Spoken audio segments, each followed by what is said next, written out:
আসসালামু আলাইকুম। আশা করি সবাই ভালো আছেন, আমরাও ভালো আছি। মিঠু কিচেনে আবার একটি নতুন রেসিপি নিয়ে চলে আসলাম। আমাদের আজকের রেসিপি হবে আমরা মজাদার পাকা আম দিয়ে আমের বড়া তৈরি করে দেখাবো। তো আমি এখানে পাকা আম নিয়েছি আর আমটাকে আমি ব্লেন্ডার করে নিয়েছি।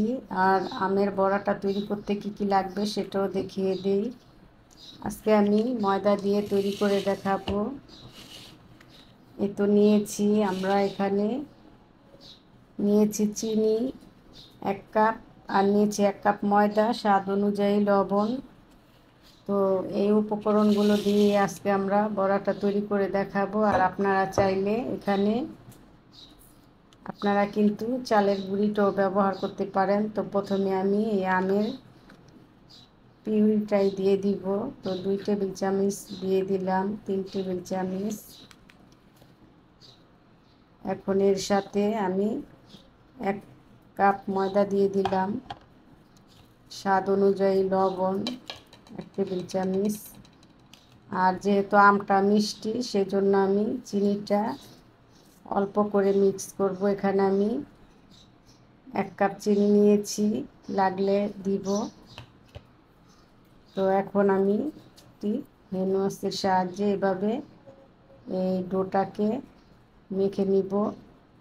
আর এখানে কোনো পানি লাগবে না, এই আমের পানিতেই কিন্তু আমাদের এই ডোটা মাখানো হয়ে যাবে। যখন মাখানো হবে তখন কিন্তু আমের রস আর এই চিনির পানিতে কিন্তু ডোটা কমপ্লিট হবে। আর বড়ার ডোটা কিন্তু বেশি পাতলা হলে বড়াটা হতে চাইবে না, একটু ঘনই থাকবে। তো এভাবে আমি সম্পূর্ণ মাখিয়ে নিব। তো আমাদের ডোটা কিন্তু মাখানো হয়ে গিয়েছে, দেখতেই পাচ্ছেন। আর ডোটা কিন্তু ঠিক এই যে এরকম একটু ঘনই হবে, যেহেতু আমরা এটা বড়া ভাজবো। এখন আমি এখানে কিছুটা বেকিং সোডা দিব। তো এই বেকিং সোডাটা কতটুকু দিব সেটাও দেখিয়ে দিই। তো আমি এখানে অল্প পরিমাণে নিব। এই তো এতটুকু বেকিং সোডাই কিন্তু আমাদের এই বড়াগুলো ফুলতে সাহায্য করবে। 1 টেবিল চামচের চেয়েও কম দিয়েছি। আর যদি এই বেকিং সোডাটা না দেন তাহলে কিন্তু শক্ত থাকবে। তো এটা দিলে ফুলতে সাহায্য করে। তো এভাবে আমি এখন ডোটাকে মেখে 5 মিনিটের মতো রেস্টে রেখে দিব। 5 মিনিট পরে ভেজে দেখাবো আমাদের এই আমের বড়াটা কেমন হলো। তো মিশানো হয়ে গিয়েছে বেকিং সোডা দিয়ে। এখন আমি 5 মিনিটের মতো এভাবে রেস্টে রেখে দিলাম। 5 মিনিট পর 5 মিনিটের জন্য আমরা যে রেস্টে রেখে দিয়েছিলাম। তো এখন চামিচ দিয়ে দেখিয়ে দিই কেমন হয়েছে। তো দেখুন, এই তো এরকম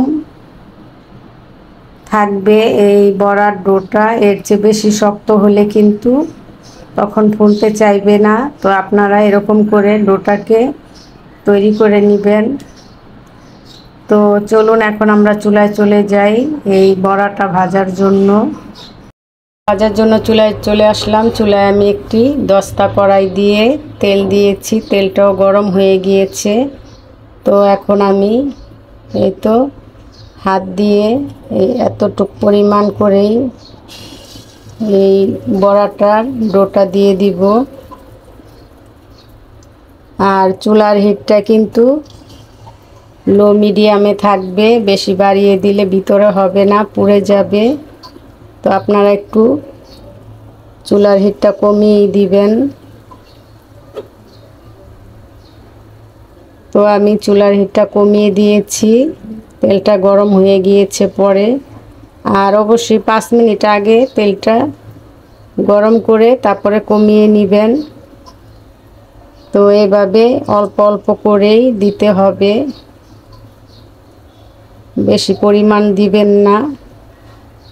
ছোট ছোট করে দিলেই কিন্তু বড়াটা দেখতেও ভালো হয়। তো এভাবে আমি দিয়ে তারপরে ভেজে নিচ্ছি এই ডোটা।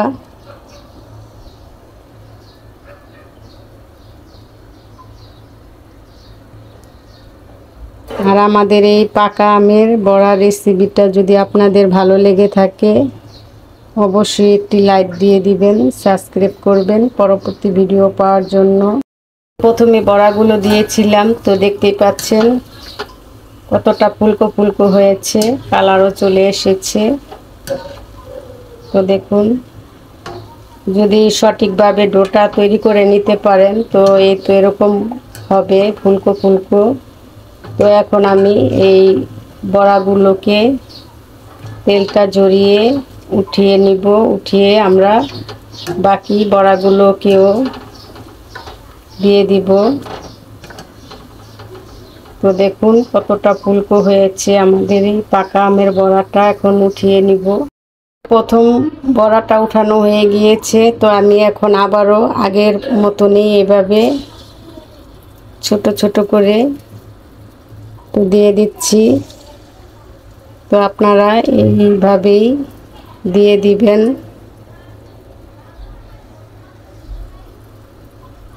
তো এভাবে সম্পূর্ণই দিয়ে দিই। এবারে পাকা আমের বড়াটাও কিন্তু হয়ে গিয়েছে, দেখতে পাচ্ছেন ফুলে ডাবল হয়ে গিয়েছে। তো এখন আমরা নামিয়ে আপনাদেরকে পরিবেশন করে দেখাবো ভিতরটাও কেমন। তো চুলা থেকে নামিয়ে আমি একটি প্লেটে তুলে নিয়েছি। দেখতেই পাচ্ছেন আমাদের পাকা আমের এই তো বড়াটা কতটা ফুলকো হয়েছে। এখন আমি এই তো ভিতরটাও দেখাবো কেমন হলো। তো দেখতেই পাচ্ছেন কতটা তুলতুলে হয়েছে। যদি আপনারা সঠিকভাবে ডোটা করে নিতে পারেন তাহলে আপনাদের এই পাকা আমের বড়াটা এরকমই হবে। তো আমাদের এই রেসিপিটা যদি আপনাদের ভালো লেগে থাকে, উপকৃত হয়ে থাকেন, অবশ্যই একটি লাইক দিয়ে দিবেন, সাবস্ক্রাইব করবেন, চ্যানেলের পাশেই থাকবেন। লাইক, শেয়ার, সাবস্ক্রাইব, কমেন্ট করতে ভুলবেন না পরবর্তী ভিডিও পাওয়ার জন্য। তো ভালো থাকবেন, সুস্থ থাকবেন। আল্লাহ হাফেজ।